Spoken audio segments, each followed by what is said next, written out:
Ce n'est pas beau ça. Vous pouvez voir ici comment c'est beau. C'est très beau. Très bien fait. Rien à dire. Je vous montre les contours.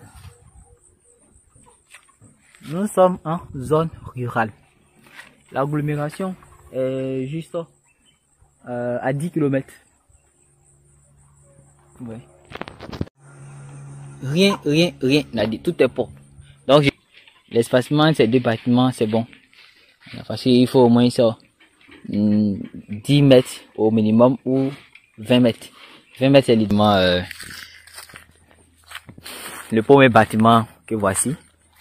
Ici, nous ne sommes pas en agglomération, nous sommes en zone rurale. La ferme est située à 10 km de la ville de Kachula. La ferme est située à 10 km de la ville de Kachula. Et vous pouvez voir ici, ça respecte les normes. L'orientation du bâtiment, le côté de la largeur. Un côté de la largeur qui fait face au lever du soleil que vous pouvez voir là, le lever du soleil. Et l'opposé de la largeur qui fait face au coucher du soleil. Le soleil va se coucher de l'autre côté. Mais nous avons tenu compte de la direction du vent. Le bâtiment qui est perpendiculaire. La longueur du bâtiment est perpendiculaire au vent dominant. Qu'est-ce que je vous disais tout à l'heure? Je disais tout à l'heure, un côté de la largeur fait face au lever du soleil et l'opposé au coucher du soleil. Vous pouvez voir ici le soleil qui frappe à l'intérieur du premier côté de la largeur, juste à côté. Et lorsque ça va se coucher, ça sera l'autre côté. Donc ceux qui font le bâtiment où le soleil traverse le bâtiment en totalité, le bâtiment, eh bien, c'est mal fait. Hello, j'espère que vous allez bien. Soyez la bienvenue sur la page YouTube Isembo, service d'élevage et d'agriculture. Je me nomme Abdul Hamzi Samassi, votre ingénieur des techniques d'élevage. Je suis également qualifié en ATPA, agriculture tropicale, option production animale, et en IACP, industrie agroalimentaire et chimique, option production. Présentement, nous nous trouvons dans la zone de Kachula, qui n'est pas trop loin de Boaké. Pour arriver à Kachula, vous dépassez Boaké et après vous tombez sur Kachula qui est juste à quelques kilomètres. Donc notre client se trouve bel et bien dans la zone, de la localité de Kachula pour sa première bande qui est 2056 sujets. Il est suivi par le cabinet Isembo. Le cabinet Isembo fait également dans le suivi de l'agriculture. Lorsqu'on parle d'élevage, c'est pas uniquement la volaille, que ce soit tout sortes d'élevage que vous pouvez vous imaginer, nous faisons le suivi. Maintenant, l'effectif, c'est un effectif de 2056 sujets. Donc, je vous laisse, après la publicité, je vous fais la présentation de la ferme de notre client. Bien avant de commencer cette vidéo, j'aimerais vous dire de vous abonner maximum à cette page YouTube. Abonnez-vous, activez la cloche de notification, partagez la vidéo au maximum avec votre entourage, vos amis et tous ceux qui ont les mêmes centres d'intérêt que vous. Et surtout, likez la vidéo pour nous encourager. À tout à l'heure après la petite pub.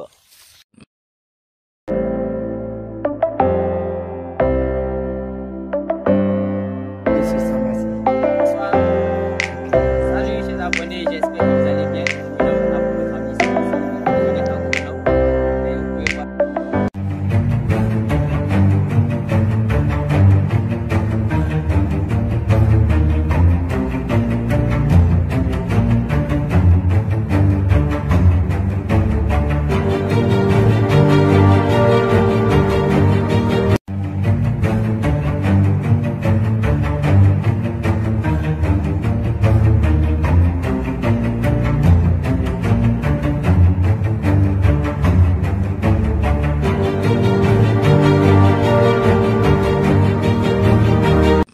Vous pouvez voir présentement le premier bâtiment que voici. Ici, nous ne sommes pas en agglomération, nous sommes en zone rurale. La ferme est située à 10 km de la ville de Kachula. La ferme est située à 10 km de la ville de Kachula. Et vous pouvez voir ici, ça respecte les normes. L'orientation du bâtiment, le côté de la largeur. un côté de la largeur qui fait face au lever du soleil que vous pouvez voir là, le lever du soleil, et l'opposé de la largeur qui fait face au coucher du soleil. Le soleil va se coucher de l'autre côté. Mais nous avons tenu compte de la direction du vent. Le bâtiment qui est perpendiculaire, la longueur du bâtiment est perpendiculaire au vent dominant. Nous allons approcher ici. Au niveau du grillage, ce sont les filets que nous avons mis. Vous voyez les filets, les circulent normalement. Regardez au niveau à côté ici, c'est bien, il n'y a pas d'EP. Donc ici, même lorsqu'il y a les fourmis, les serpents même ne viennent pas. Lorsqu'il y a les fourmis, on peut voir. Qu'est-ce que je vous disais tout à l'heure? Je disais tout à l'heure, un côté de la largeur fait face au lever du soleil et l'opposé au coucher du soleil. Vous pouvez voir ici le soleil qui frappe à l'intérieur du premier côté de la largeur, juste à côté. Et lorsque ça va se coucher, ça sera l'autre côté. Donc ceux qui font le bâtiment où le soleil traverse le bâtiment en totalité, le bâtiment, eh bien, c'est mal fait. Vous pouvez voir ici, voilà. Il y a un forage qui a été fait. C'est la source qui est là. Ici, on met en marche et ça remplit ce grand flux que vous voyez. Voilà, ce grand flux. Je vais essayer de monter.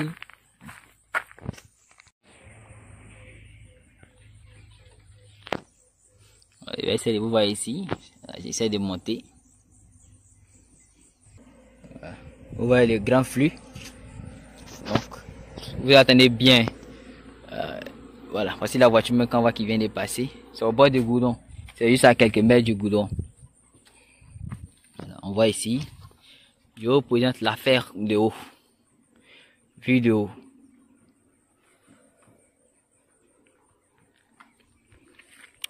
Mais avant de me contacter, j'aimerais vous dire que le bâtiment, ça a été fait avant qu'on nous contacte. Donc, moi, j'aime pas ce genre de modèle. J'aime plutôt les modèles avec l'antenneau, ça veut dire 2 entrées d'air en haut. Le bâtiment est bien fait. Mais c'est vrai, était encore plus mieux si c'était un modèle avec l'antenneau. 2 entrées d'air sur le haut.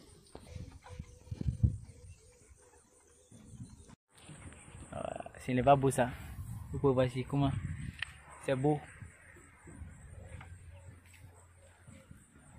C'est très très beau. Très bien fait. Rien à dire. Je vous montre les contours. Nous sommes en zone rurale. L'agglomération est juste à 10 km. Ouais. Rien à dire. Tout est propre. Donc je vais monter les autres contours. Oui. Moi j'ai fait pour monter, ça va chauffer pour descendre. Moi je tiens la caméra, puis je descends. C'est pas du jeu. La barrique ici. Donc maintenant passons au deuxième bâtiment. Mais avant de passer au deuxième bâtiment, nous allons vous montrer l'espacement entre ces 2 bâtiments. L'espacement entre ces 2 bâtiments, vous pouvez voir ici, c'est très bon.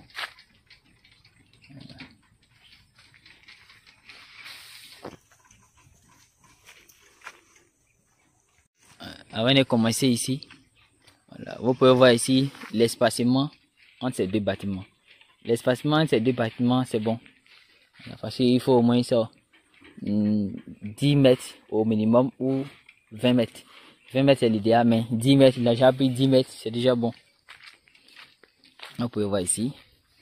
Comme tout à l'heure, j'ai parlé tout à l'heure du lever du soleil. Vous pouvez voir ici. Le soleil se lève sur le côté de la largeur. Que ce petit côté. Et puis là-bas, ça sera sur l'opposé. Le soleil ne doit pas traverser le bâtiment dans son entièreté. Ça, c'est le deuxième bâtiment. Ici, c'est 1000 sujets. Là-bas également, c'est 1000 sujets. Voilà, 1000 sujets. Il y a 56 sujets en plus. Donc là, je pense qu'ils ont bel et bien départagé. Vous pouvez voir à l'entrée du bâtiment, l'endroit, il y a un peu du livre. C'est ici qu'on désinfecte le puits avant d'entrer. Idem avec le second bâtiment. Donc, avant d'entrer, je désinfecte les tapettes et j'ouvre le bâtiment avant d'entrer.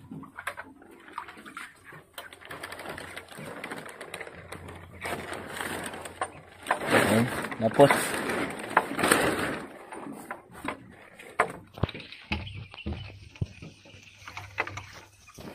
Donc, je vous présente ici le bâtiment.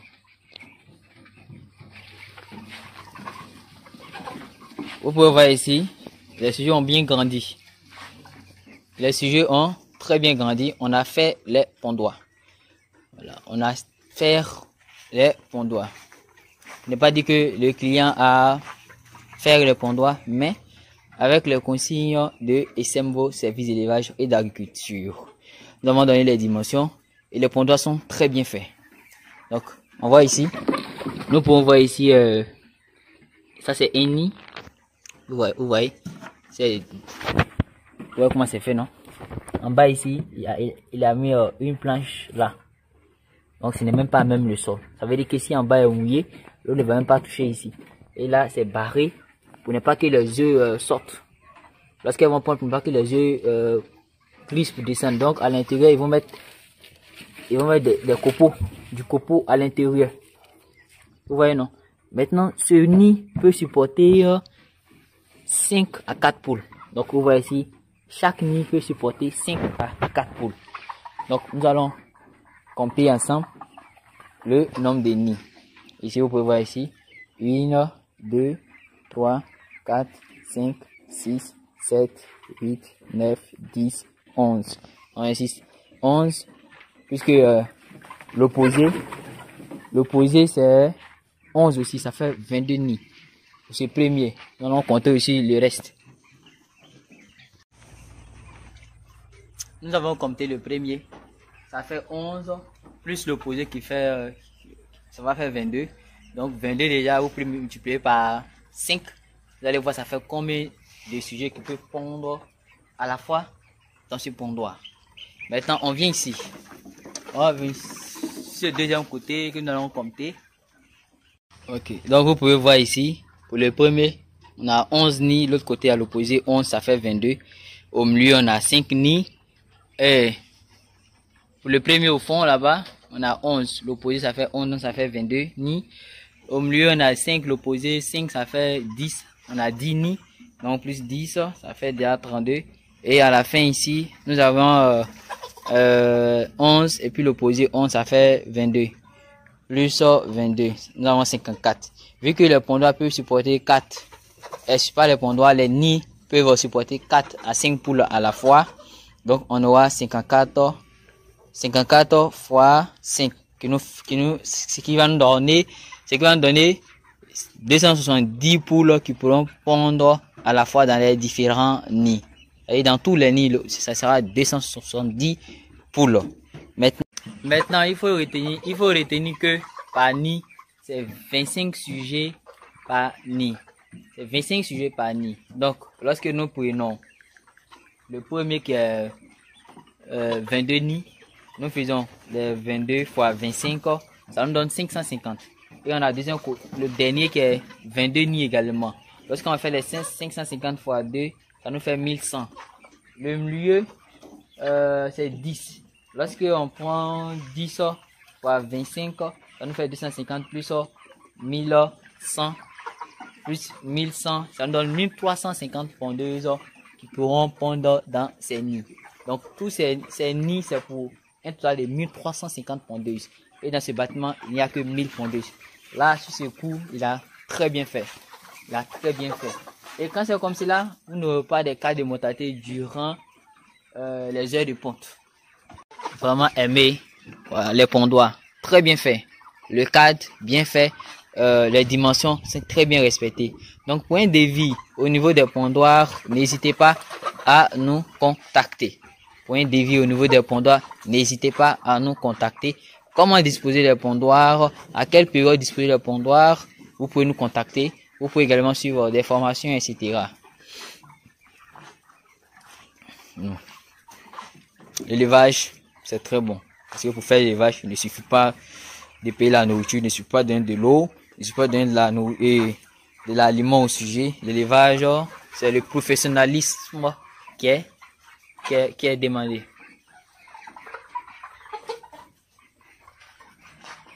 Maintenant, nous allons passer au niveau de la litière. Au niveau de la litière, vous pouvez voir ici la litière, c'est bon, ce n'est pas sale. Et chaque semaine, on ramasse la litière. Chaque semaine, on ramasse. Vous pouvez voir ici les mangeoires. Les mangeoires sont à la taille des sujets. Vous pouvez voir les abreuvoirs. Ici, comment c'est positionné. Voici les abreuvoirs ici. Abreuvoir, mangeoire. Le sujet finit de s'abreuver. Il vient automatiquement manger. Il finit de manger, il vient s'abreuver. C'est pareil jusqu'à la fin. Là-bas également, c'est pareil. Vous pouvez voir ici, c'est ce qui est respecté dans tout le bâtiment. Vraiment, ici, il n'y a rien à dire. Vous pouvez voir au niveau des bâches. Les bâches sont bien montées. Les circulent normalement. Je suis à l'intérieur ici. Je vous dis que je respire normalement. Et je peux même dormir ici. Tellement que tout est respecté. L'hygiène y est. La biosécurité est respectée. Tout est respecté. Voilà. On dirait qu'il doit y avoir un insecte qui est rentré. Si vous voyez les sujets s'agiter comme ça, c'est que il doit y avoir probablement un insecte ou quelque chose qui est rentré dans le bâtiment. Vous pouvez voir ici, vraiment c'est impeccable. C'est impeccable, c'est impeccable, c'est impeccable, c'est impeccable, c'est impeccable. Rien à dire. On va aller dans le second bâtiment qui est juste là-bas. Ça c'est 1000 sujets aussi. Ok, vous pouvez voir le deuxième bâtiment ici encore. Je désinfecte le pied. Pareil. Il y a une solution désinfectante à l'intérieur. La solution désinfectante, ça peut être le vironette, ça peut être le javel 12 degrés, etc. Tout ce qui est désinfectant. Voilà. Ou ça peut être un bactéricide, un lévéricide, un fongicide, un produit désinfectant qui joue ses rôles. Les bactéricides, les fongicides, les lévéricides, etc. Voilà. Vous pouvez voir ici également les pondoirs. Ici, il y a 11. Ici, il y a 11 nids. L'opposé, il y a 11 nids, ça fait 22. Le premier là-bas ici, il y a 11. L'opposé, 11, ça fait 22. Là, c'est 5. L'opposé, 5, ça fait 10. Donc, le total multiplié par 25 sujets par nid. Ça va vous donner 1300 et quelques. Vraiment, c'est très bon. C'est bon. Donc là, vous pouvez voir ici l'emplacement. L'emplacement mangeoire, abreuvoir. Mangeoire, abreuvoir. Les sujets finissent de s'abreuver. Ils viennent manger. Ils finissent de manger. Ils viennent ici s'abreuver. Donc, vous pouvez voir, c'est pareil. Tout ce long. Il y a énormément de mangeoires pour les sujets. Il y a énormément d'abreuvoirs pour les sujets. C'est ce qu'on appelle des élevages professionnels. Là-bas, vous pouvez voir dehors, ils sont en train de mettre le maïs au soleil, qui n'est pas bien sec, ils sont en train de sécher. Ça sera transformé pour la nourriture des sujets. Vraiment, je suis satisfait de ce travail. Tout est respecté, l'hygiène, l'emplacement des abreuvoirs, l'emplacement des mangeoires, l'emplacement des nids. La confection du nid a été très bien faite. Le pondoir respecte les normes. Je suis vraiment hyper content. Maintenant, ces sujets seront débéqués bientôt. Voilà. Ces sujets seront débéqués bientôt. Maintenant, le client a le choix. Soit débéquer les sujets ou soit les faire porter les lunettes. On peut les débéquer ou soit les faire porter les lunettes. Merci d'avoir suivi cette vidéo jusqu'à la fin. C'était monsieur Abdullah Ramzi Samassi, votre ingénieur technique d'élevage, votre promoteur de la page YouTube et Sembo, service d'élevage et d'agriculture. Si vous avez aimé cette vidéo, dans ce cas, partagez la vidéo au maximum, likez, activez la cloche de notification et surtout abonnez-vous. Abonnez-vous, partagez au maximum. Nous sommes disponibles sur YouTube, nous sommes disponibles sur Facebook, nous sommes disponibles sur TikTok, nous sommes disponibles sur Instagram. Merci. À la prochaine pour de nouvelles vidéos. Faut voir ici la barrique. C'est là.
Ah, c'est fort, hein? C'est fort même.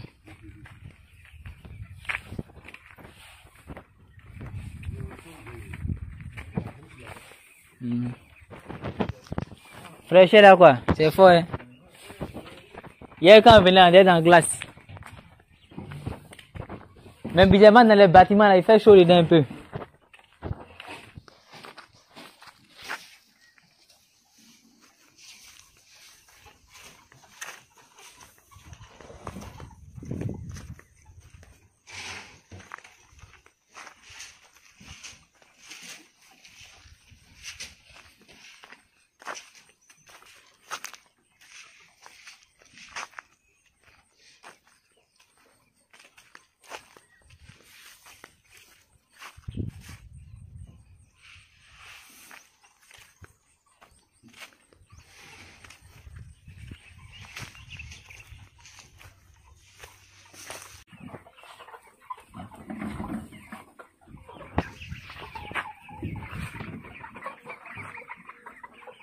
Avant de partir, je vais bien filmer les pandois.